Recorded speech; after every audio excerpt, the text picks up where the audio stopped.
depois ela retornou.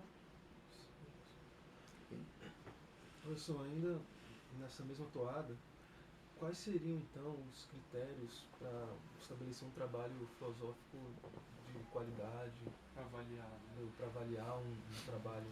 Não, esses que eu acabo de citar, eu diria que é importante esse papel fecundador da filosofia. Quando você tem um bom trabalho, ele vai despertar interesse não apenas dentro do universo filosófico. Então, esse trabalho fecundador da filosofia e depois um trabalho que não se resuma a pequenas questões técnicas nas quais as pessoas discutem com meia dúzia de pessoas, com meia dúzia de colegas. Aí você tem toda essa política de favorecimento, bolsas que eu dou para amigos e coisas assim. Mas não é muito diferente do que acontece em ciências especiais. Não, claro que não. O problema é que as ciências especiais, entende? Elas têm um outro tipo de papel na sociedade. Né? E aí elas têm, a sociedade tem com elas um outro tipo de relação. Né? Você veja, por exemplo, o jornal de hoje conta uma coisa interessante. Conta que o Obama está agora negociando com o Congresso nos Estados Unidos uma nova lei de imigração. E aí, bom, vamos então favorecer mais, digamos, a nacionalidade norte-americana para quem? Bom, aí vem uma lista de escolhas. Né? Então, para quem já está aqui há mais tanto tempo, não sei o quê. E um dos itens é o seguinte: para formados em engenharia, em ciências, ou em tecnologia, ou em matemática. Então, o jornal de hoje. Esses podem ficar lá. Né? Aí a sociedade tem outra relação com eles, certo? E a sociedade não tem essa relação com a filosofia. Então a minha ideia de avaliar um bom trabalho seria essa, você percebe? Quer dizer, eu leio sim, mas trabalhos de autores como Peacock ou Stalnaker, por exemplo. Stalnaker acaba de publicar um livro agora recente, bastante interessante, chamado Mere Possibilities, meras possibilidades. Tá? Bom, eu já vou encomendar isso. Tá? Lógica modal, metafísica modal, vou direto nisso. Mas, digamos, eu sei que é um trabalho que interessa muito a mim, mas, digamos, outras pessoas não. Outras áreas, pessoas. Esse é o ponto.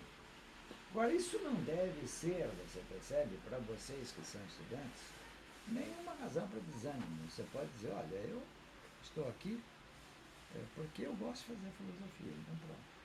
Se ela está decadente ou não, isso não interessa. Você gosta, você fica lá e faz seu trabalho. Faça seu doutorado, no futuro você vai encontrar emprego, sim. Você vai encontrar emprego, sem. Seja fora da filosofia. Não, dentro, olha, eu ouvi isso de um professor no meu tempo de graduação, um espanhol, foi um professor lá na Católica, ele dizia, olha, eu em toda a minha carreira, ele já era um velho professor, eu nunca tive um aluno, uma aluna que quisesse trabalhar com filosofia, que tivesse tocado adiante e não tenha conseguido emprego, não tenha conseguido sobreviver. Conseguir emprego as pessoas conseguem, entende? Com o tempo. Agora, o problema é outro. Agora, a sua atitude intelectual frente à filosofia. Entende? A sua atitude intelectual.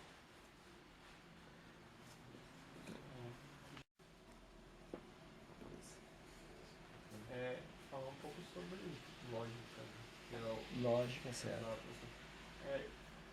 Acho que a primeira pergunta mais óbvia que se coloca é como o senhor definiria a lógica? Bom, porque não existe uma definição unívoca. Mas eu creio que pelo menos uma definição razoável que se pode admitir, pelo menos como a título de instrumento de trabalho, é simplesmente entender lógica como uma disciplina voltada para a argumentação, uma disciplina cujo objeto é a argumentação. Tá?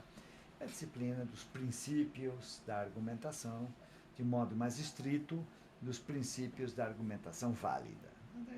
Isso não oferece dificuldade. Eu creio que se pode entender lógica nesses termos. E, evidentemente, aqui e ali, a gente tem que fazer adaptações dessa definição. Mas eu acredito que ela é uma definição razoável. Tá? E com isso, por exemplo, digamos, eu estou excluindo, mas não creio que não é uma exclusão maldosa, é simplesmente uma exclusão, uma divisão de trabalho. Estou excluindo aquilo que os idealistas chamam de lógica, porque há várias denominações. Uma palavra, perdão, pode ser usada em várias acepções. Os idealistas, por exemplo, o que eles chamam de lógica, não é lógica nesse sentido que eu estou dizendo. Né? E assim por diante, mesmo a fenomenologia, quando fala em lógica fenomenológica, idem, não é lógica nessa acepção. Tá? Então, eu gostaria de falar de lógica no sentido dos trabalhos de Aristóteles, no sentido dos trabalhos dos estoico-megáricos, de autores medievais, como Occam, por exemplo, no sentido, enfim, de Boole, no sentido de Frege, sobretudo, Frege, Russell. Bom, lógica, eu gostaria de tomar nessa acepção. Mais ou menos um corolário disso é que hoje em dia a gente tem... Para um instante. Mas,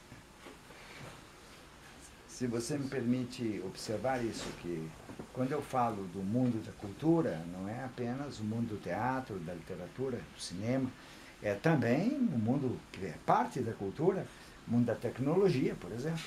E é interessante que em algumas áreas, por exemplo, a área de lógica deontica, ela começou a partir, enfim, esquecendo um pouco alguns antecedentes, ela começa com um artigo de von Wright, de 1951, chamado Deontic Logic, e durante muito tempo ela avança no sentido de questões filosóficas. Imediatamente, filósofos escreveram dizendo: mas isso vai ser de grande interesse para a ética, isso vai nos ajudar na solução de questões éticas, etc, etc. E não foi bem assim. O que aconteceu com a lógica deontica é que ela, já nos anos 80, 70, 80, começou a ser trabalhada por pessoal da área de computação, que começou a gerar, a partir daí, instrumentos computacionais e teorias computacionais, e hoje grande parte do que se faz nessa área é de interesse específico da computação. E as promessas dos anos 50, 60 com respeito à ética simplesmente não foram cumpridas, salvo em pequenos pormenores, entende? Mas é isso. Agora, de qualquer forma, enfim, a lógica não deixou de ter uma passagem pela filosofia.